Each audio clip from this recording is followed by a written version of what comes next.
If you're a parent of a preschooler or you're a preschool teacher, you may have noticed or witnessed that their most favorite vocabulary is no.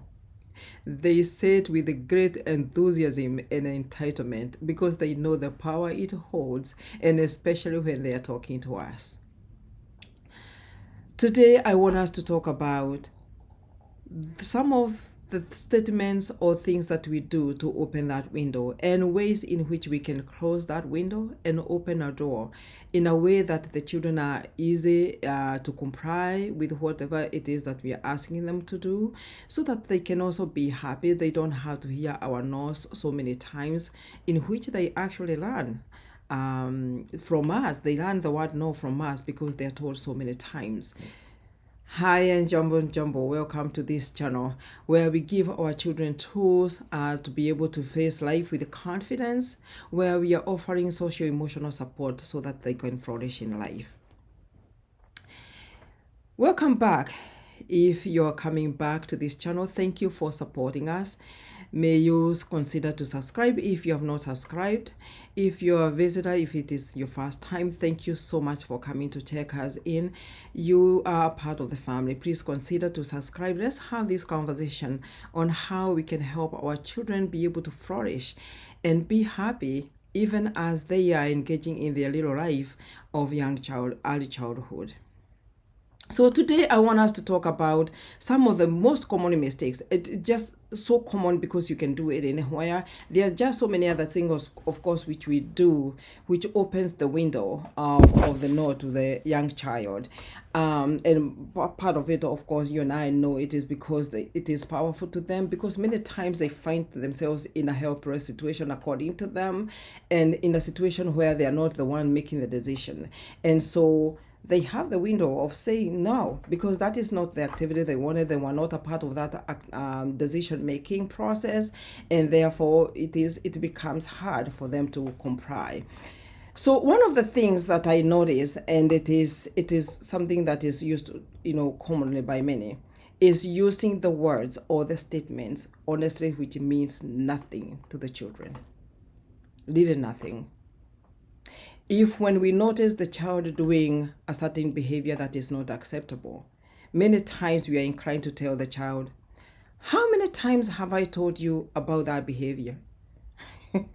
Usually, when I hear somebody say that, I laugh a little, I giggle, because part of it is like, they were not counting. They were just busy. They were just busy playing and having fun with a behavior that is not really acceptable. So when you ask them how many times, it's like, they have no clue of what you're talking about. Or the way we say, you know better. Wait, was their better. If they knew better, they would have done better. So this was actually better they knew best to do. And so when you tell them you know better, it's like, well, this was the better. So how can we be able to avert the no when we say better? They say, no, I don't. This is the better I know. So how can we change that, and how can we change the narrative? By recognizing that children may not necessarily know that expected behavior unless you have spelled it and you model it and you repeat. So our job is to model, actually outline the expected behavior, then you model and you repeat. And we may have even to teach it more times.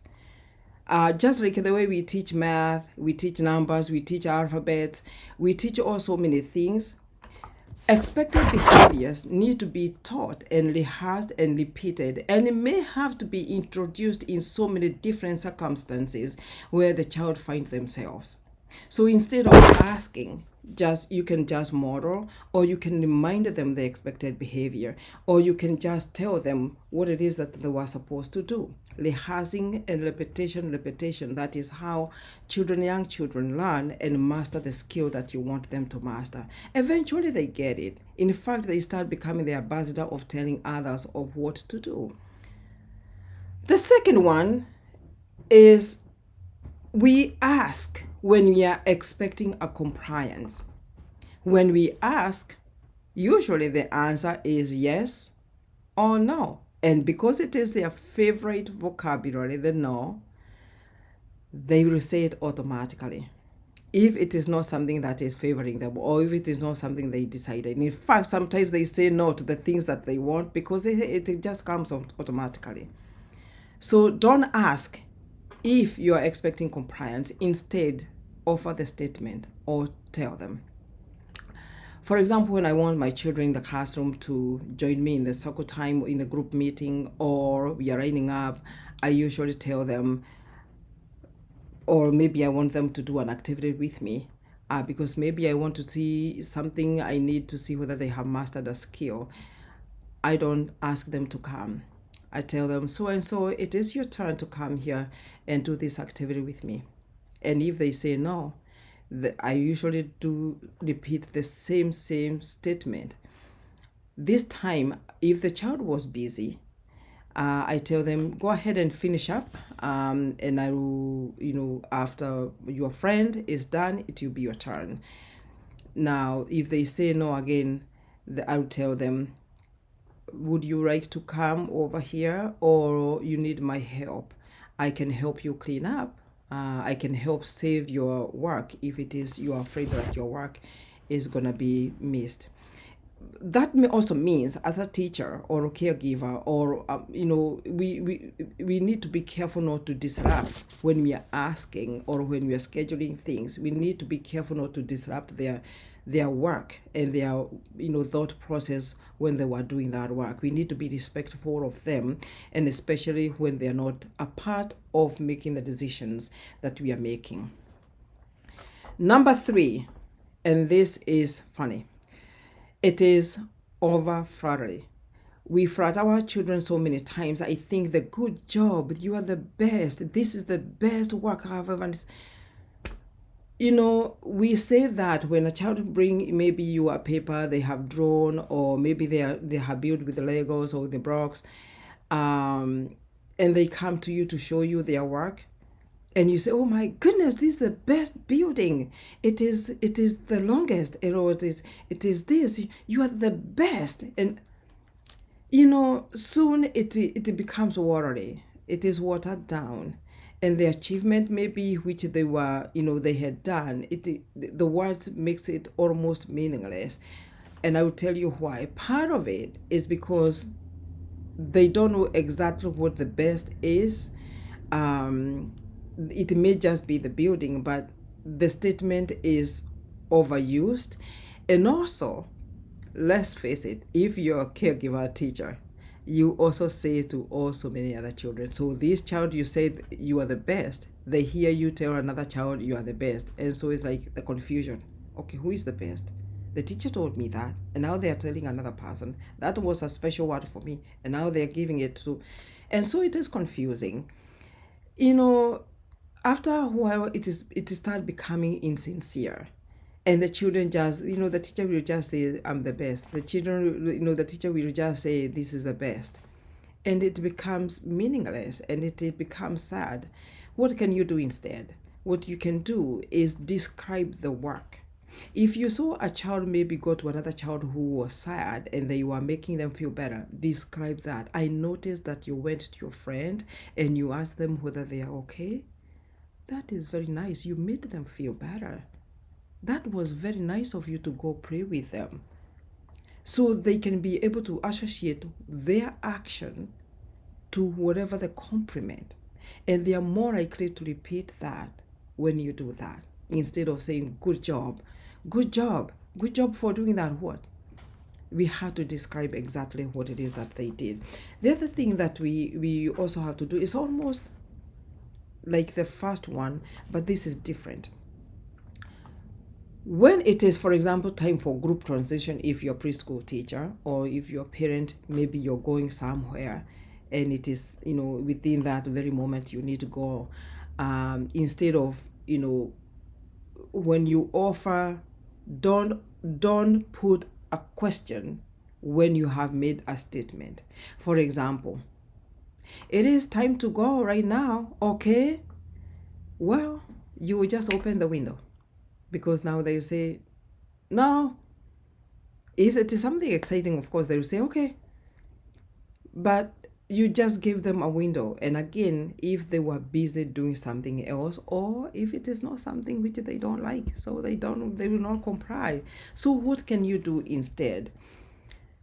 Instead of offering the statement and then you finish with okay, this is common mistake, especially by us teachers, early childhood teachers. For example, if a child is climbing a table or a furniture, most of the time we will say, stop climbing the the shelf, okay? Or the child will just look at you kind of with a smile. Then just go again and climb. What are you gonna do? Instead of telling them the behavior, the not acceptable behavior they're doing, you spell out to them the behavior you expect. If the child is climbing that furniture or climbing on the table, instead of telling them stop climbing on the table, tell them feet on the floor. If the child is just pouring water on purpose, you can tell them the water stays. The water needs to stay inside the bottle. Spell out the expected behavior. Spell out the behavior you expect to see. If you want the child, maybe they're playing with a shoe and it is time to put on the shoes to go out. Don't tell them stop playing with the shoe. Tell them, please go ahead and put on your shoes. Do you need help? They'll say yes or no. There, no or yes is acceptable. Teach them what is the acceptable no, and when it is not acceptable. So making that command as positive as you can, most of the time will yield to compliance. And if it doesn't, most of the time I change the topic. In a way, for example, if you're going out, I will tell them, okay, line up. We are. Let's make a line. We are going out. If the child says no, I tell them, right now we are going out. Would you like my help? Would you like to help me carry this, or you'd like to help me carry this? So the idea of going out is not now in question. So I distract them and redirect them to something else, which most likely to that particular child is something that they like doing. So spelling out the expected behavior is one of the greatest things, and redirecting them to that positive behavior without a negative connotation to it. This is what I needed you to do. Instead, this is what we are doing. I can show you how. If you offer that, they're more likely to come and not with the opposition. Thank you so much for listening again. Again, if you have not subscribed, consider to subscribe, comment.